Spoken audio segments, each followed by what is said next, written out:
SJC-13405, Columbia Plaza Associates, Inc. v. Northeastern University.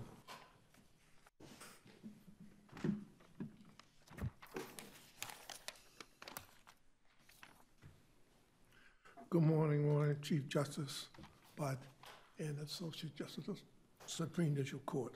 Thank you very much for your kind attention today. I represent Columbia Plaza Associates, which is a nonprofit, community-based group.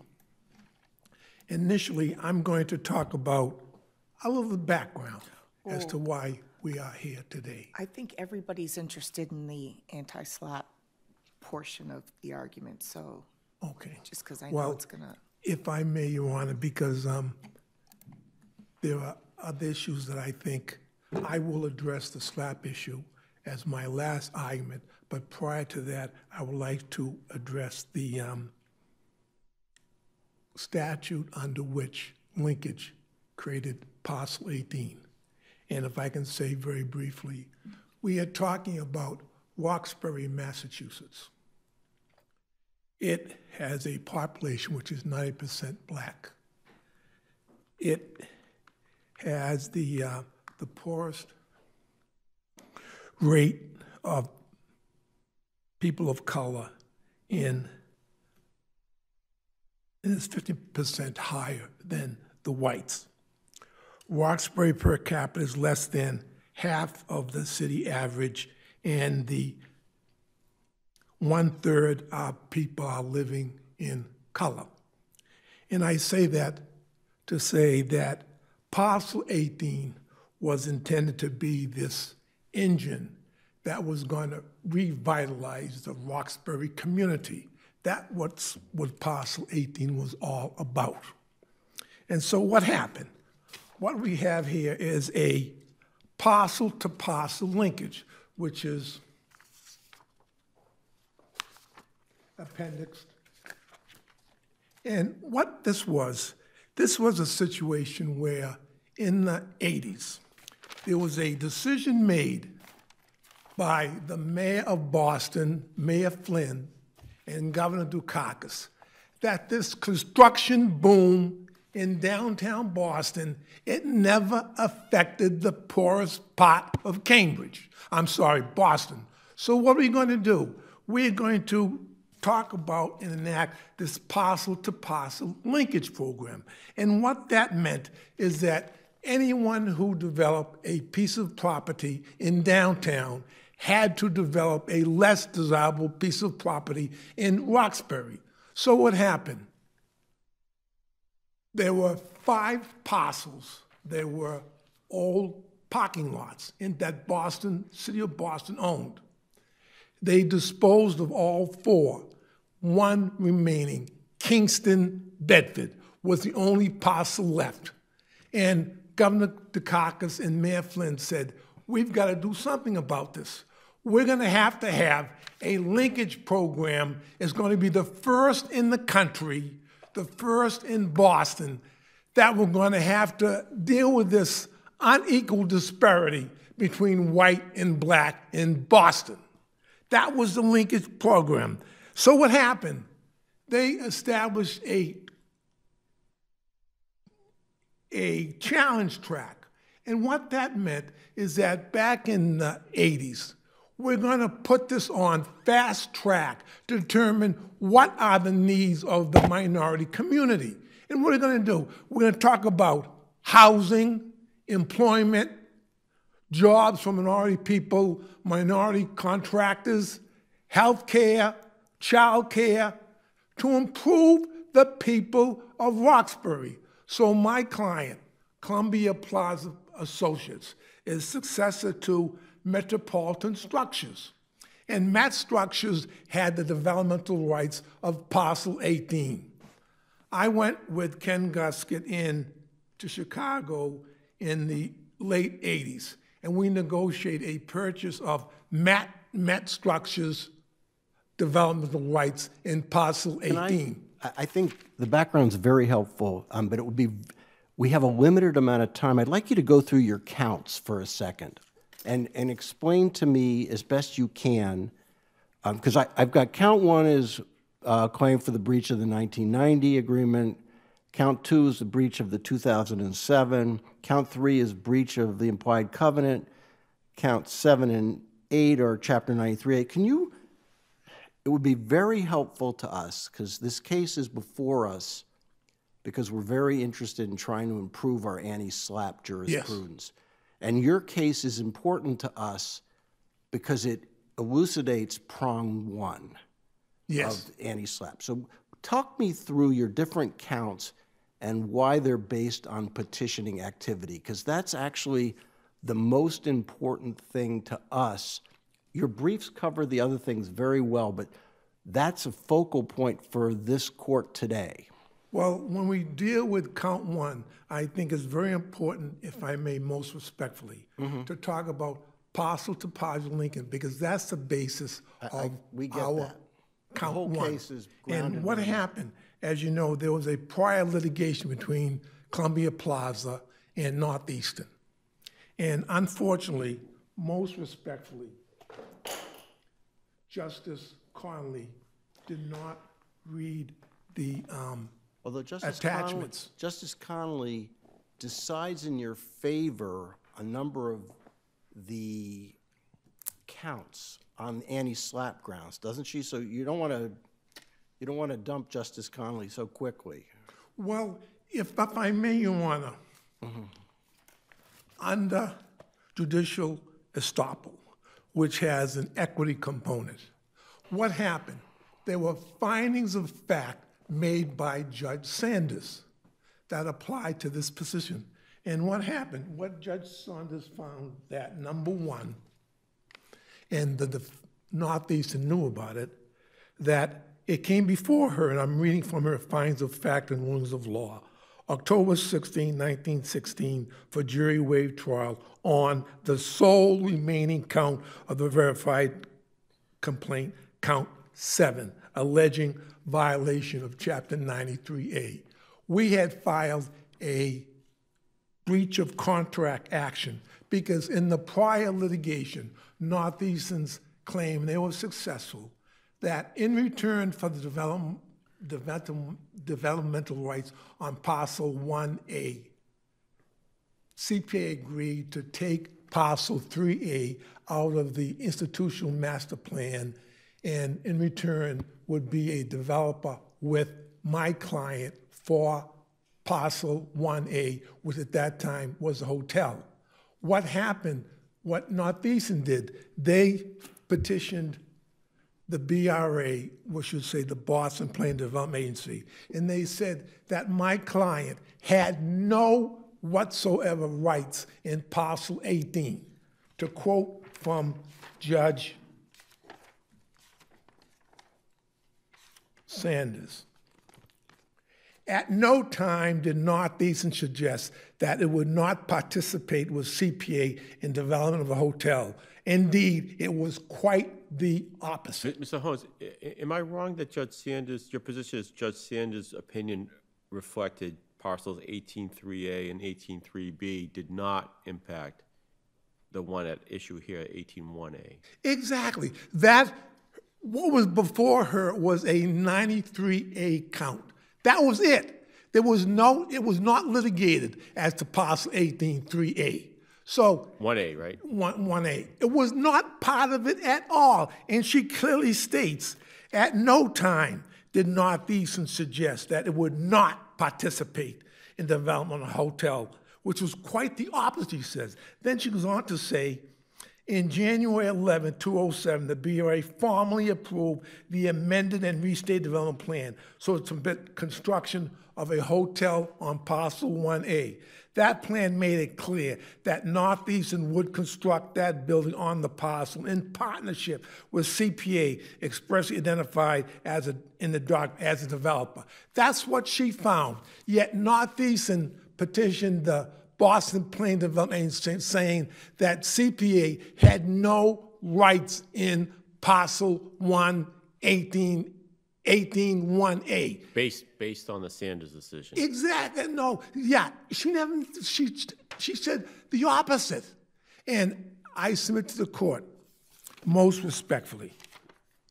She also said that Northeastern stated that both CPA and Northeastern would be developer for any hotel located on parcel 181A.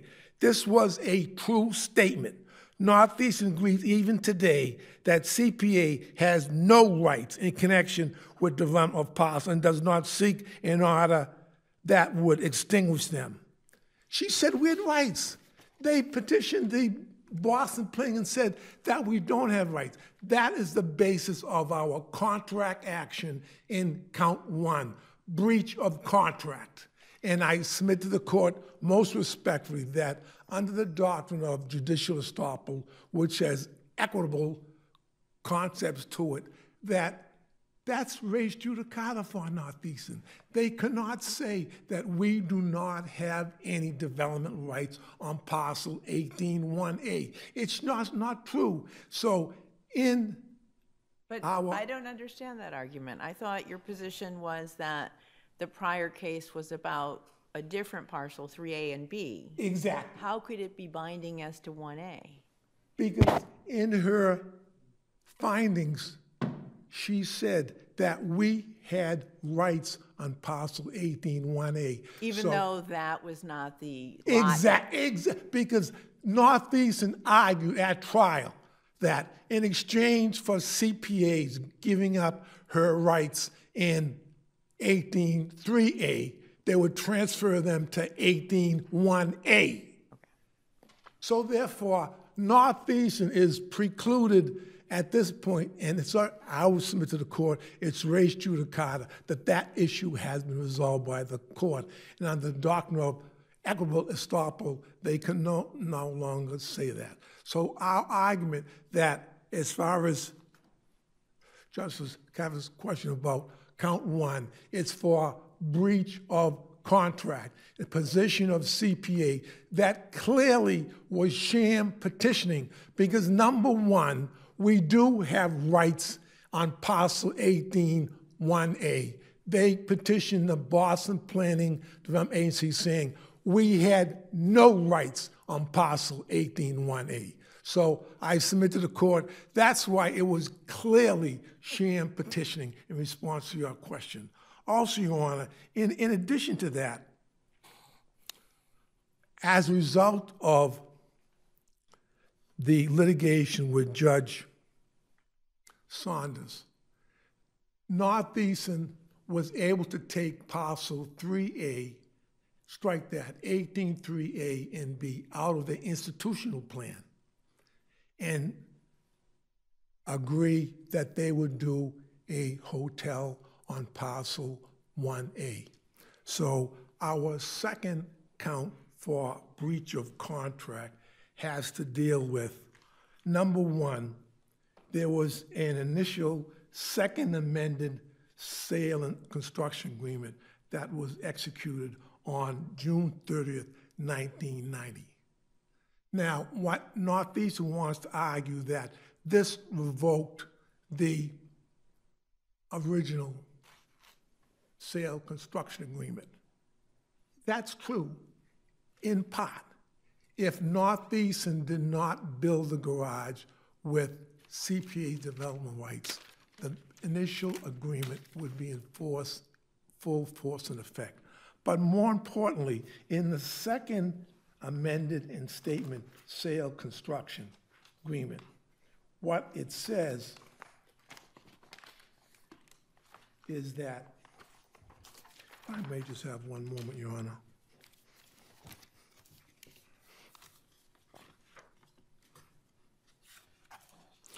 What it says is that this agreement is the final expression of and contains the entire agreement between the parties with respect to the subject matter hereof and supersedes all prior understandings and agreements with respect to thereto.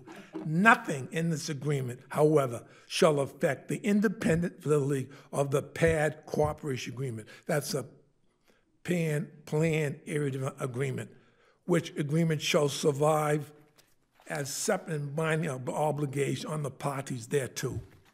Now, as a result of that, there was the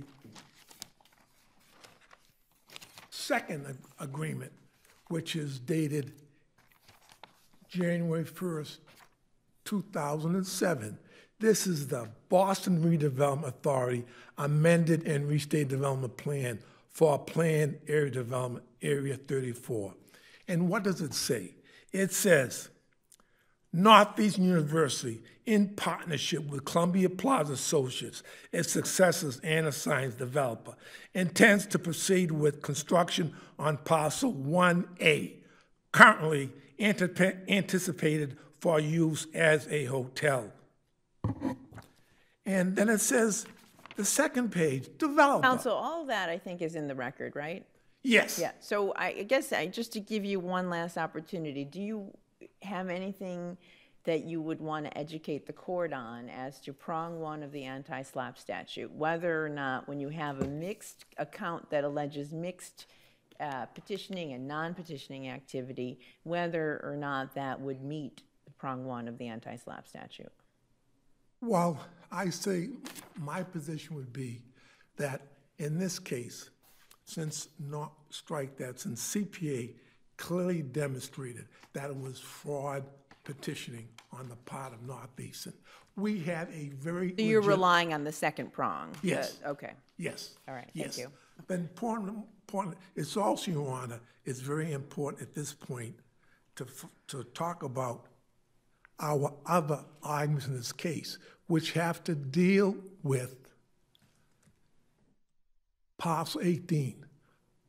My client and also we had the development rights of the entire parcel 18. Even the former BRA director, McCann, testified at trial that CPA has developmental rights on all of parcel 18, even to this day. And also said that Justice Sanders said that Northeast never requested any order extinguishing those rights. Did you appeal Judge Sanders' order? The 2013 order?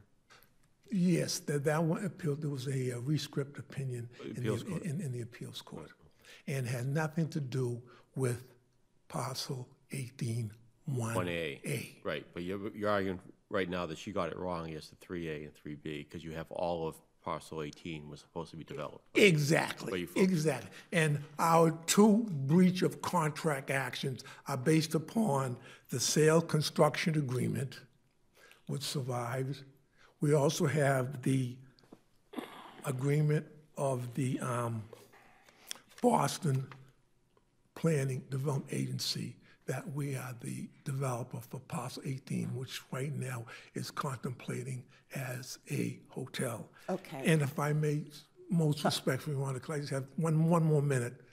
2 minutes, thank you. Right. 1 minute, quickly.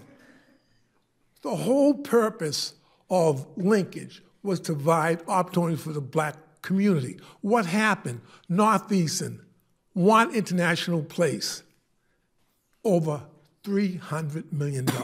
The garage, over $200 million. CPA received less than $500,000. That was not the purpose.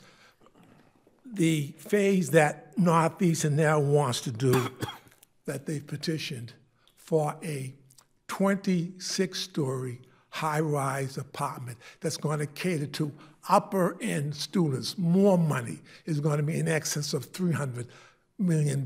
So Northeastern had the benefit of almost $1 billion of real estate, and CPA got $500,000. That was not the purpose. That was not the purpose of linkage. That was not the purpose of the various agreements that have been produced in this matter. It's not the intent of the construction and sale agreement.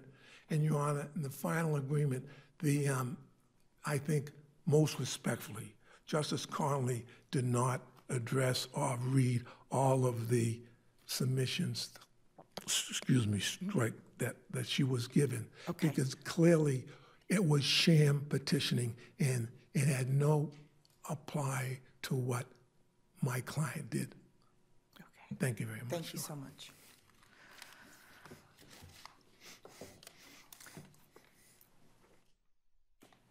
Okay, Attorney Lapp. Chief Justice, Associate Justices, may it please the Court, Darrell Lapp on behalf of Northeastern. The last time that Columbia Plaza had any rights, actual rights, in the development of Parcel 18 was in 1997, over 25 years ago. There was a time. Which counts did you successfully dismiss on the special motion? On the special motion, Judge Connolly allowed our motion with respect to counts 7 and 8, which were the 293A, I'm sorry, on count 6. Okay, I thought The so. fraud, I got this wrong. Count False 6, the fraud representation. charge. And so much of 7 and 8, as was based on our 2017 letter to the BPDA, in which we responded to CPA's assertion to the BPDA that Okay, they so had development. that raises the first question for us. And we'll give you a chance to respond to Mr. Owens at the end, but we're going to try to focus on the anti-SLAPP for a bit. So one of the things she does is she carves up the counts, and she's doing exactly what we said in Blanchard. So I'm not criticizing her, but that creates all kinds of complexity and that we're struggling with. Isn't it the language that we've used before Blanchard was solely? So if it's solely based on, and we return to that standard, what happens to those counts? Because again, she dismisses parts of 7 and 8, but we're wondering whether this should be a solely, meaning we're not going to parse these counts on count 1. How would that work in your case and what Justice Connolly did here? Was that clear? And if it's not, I think so, Your Honor. I'd answer it a couple of different ways. First of all, I would say it's our position that all of the case here, all of the claims in all of the counts are based solely upon Northeastern's petitioning activity. Let me read you from Justice Connolly's decision, because I figured you might be going there. She writes, CPA's claims, however, are not based on Northeastern's petitioning.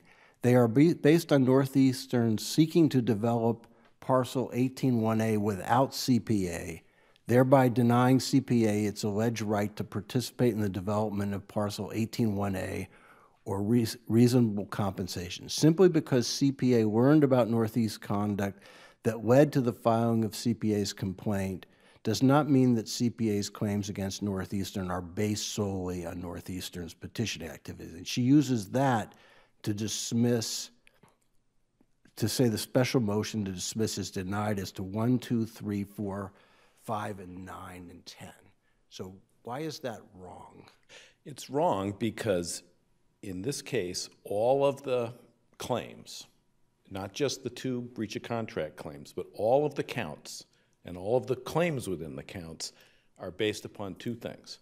They're based upon the 2017 letter that we sent to the BPDA, in which we refuted CPA's claims to development rights and specifically referenced Judge Sanders' decision and what we continue to believe that decision means. And secondly, all the claims are based on our 2019 statement of intention to the BPDA to begin. But Justice Connolly says, no, they're really based on, and I'm not saying who's right, I'm just saying, she's saying they're really based on the fact that linkage gave CBA some kind of endless rights to this, to be a player in this, the whole thing. Is that, I think that's what she's saying. I agree with you that what Justice Connolly was saying was there are parts of this complaint that are about CPA asserting a right to develop parts of Parcel 18 and they are seeking to vindicate that purported right.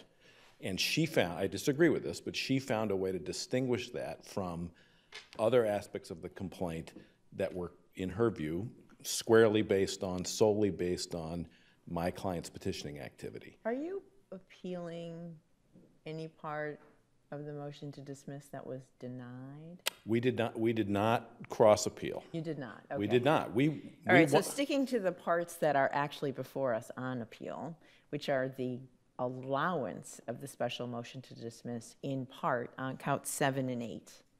What's your position on that? Is it possible to save a 93A? Yeah, 93A claims. Can you carve those out? You know, the part that's based on petitioning and the part that's not based on petitioning, or do you have to look at the course of conduct? We can, insofar as your question started with, let's focus on what we're here to either affirm or reverse, the court, in our view, clearly should affirm Judge Connolly's ruling that at least that part of the claims that are based upon my client's 2017 letter to the BPDA, those are claims that are solely based on petitioning activity. Those are claims that are solely based on Northeastern University asserting a position to the regulators whose approval they need in order to go forward with any development project. She was clearly right about that. Did that letter overstate what Judge Sanders found? Absolutely not, Your Honor. Absolutely not. What Judge Sanders found was that, as every other judge who's looked at this has found, starting with Judge Connors back at the beginning of the earlier lawsuit, through Judge Sanders, through the appeals court, which affirmed her ruling on this issue in the earlier case, that CPA had no actual right to participate in the development of parcel 18-3A. They brought the earlier case asserting that my client had violated their rights by developing 18-3A and 3B on Northeastern's own without involving them. That's how they brought that case. Every judge who's looked at this case has come to the same conclusion. By the time the bank foreclosed on these properties back in 1997, and when Northeastern bought them out of foreclosure, CPA no longer had any actual right to participate in the development of 3A, 3B, or anything else. Okay, so that's the important part, or anything else. You say that Sanders is writ large all of parcel 18? What Judge Sanders went on to find was this. She said, Columbia Plaza has no right to participate in the development of 18-3A. Northeastern was trying to involve CPA in the development of the remaining subparcel, which by that point was 18-1A, not because it had to do so, but because it was trying to honor the intentions of the original linkage program. That's why she was careful to refer to inchoate rights. You know, the inchoate right that Columbia Plaza had was the right to be considered by Northeastern as a potential development partner. Northeastern had the right to identify itself or any co-venture, including a co-venture with CPA, as a developer of the remaining subparcel.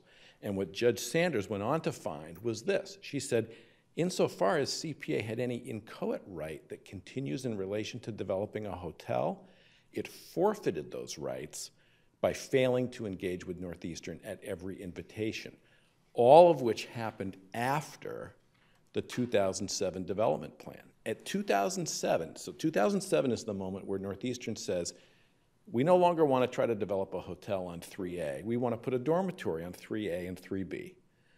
The BRA approved that plan. Northeastern said at that time, it is our intention to try to develop a hotel on 18-1A in partnership with CPA. Not because we have to, but because we want to. And what Judge Sanders found was whatever inchoate right CPA had to be considered as a development partner, they forfeited it by refusing at every turn to engage with Northeastern. So this is the 2008 conduct. The 2008 conduct, the 2009 conduct, it goes all the way through 2012. That part of her opinion is about nothing but 18-1A.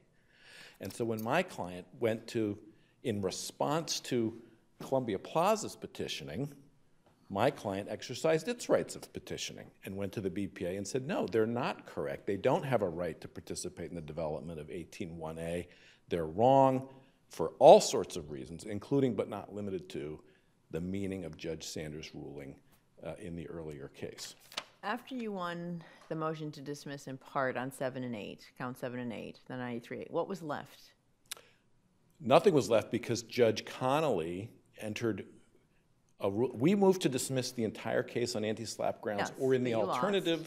alternative, 12b-6. I see. They cross-moved, they opposed our motion and cross-moved for summary judgment.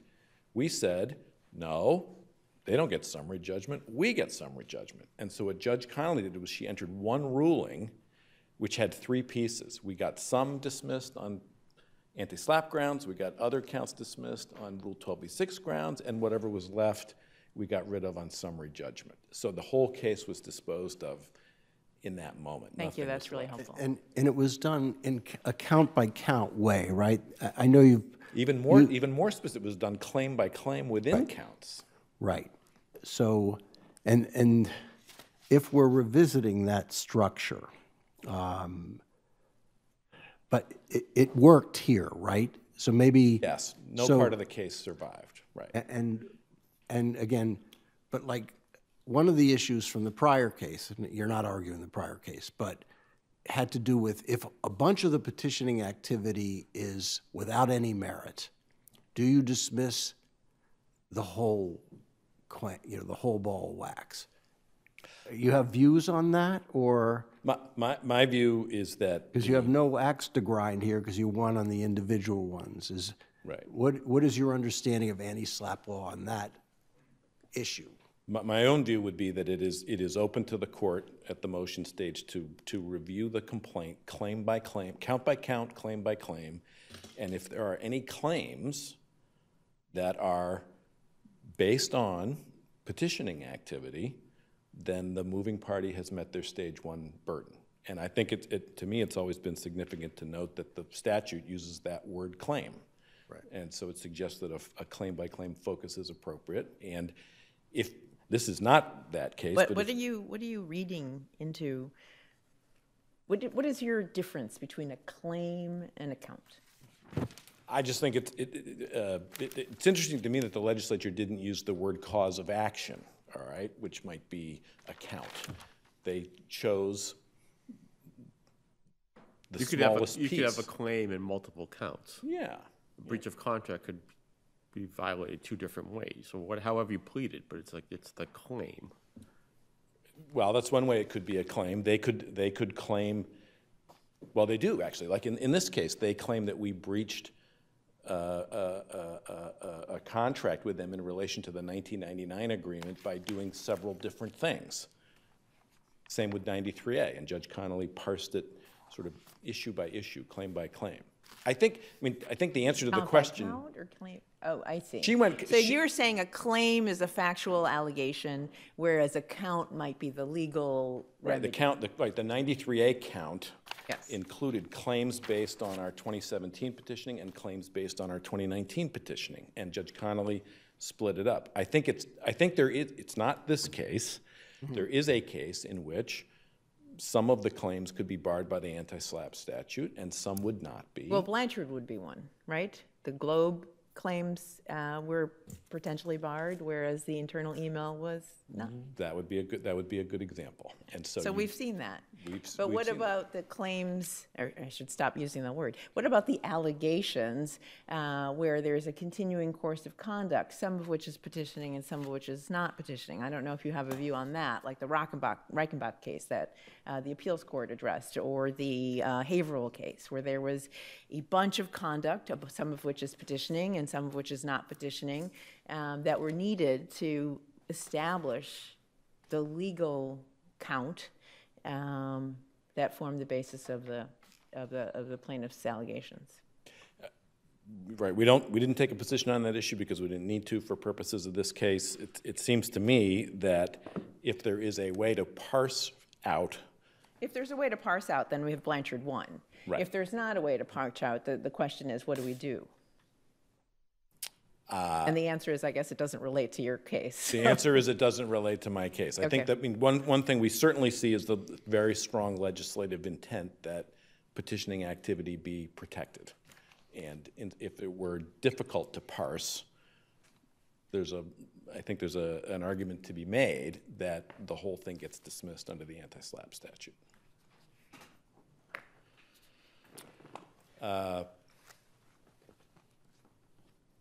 We ask that the court affirm the rulings below on both the dismissal of CPA's claims and the award of attorney's fees and costs under the anti-SLAPP statute.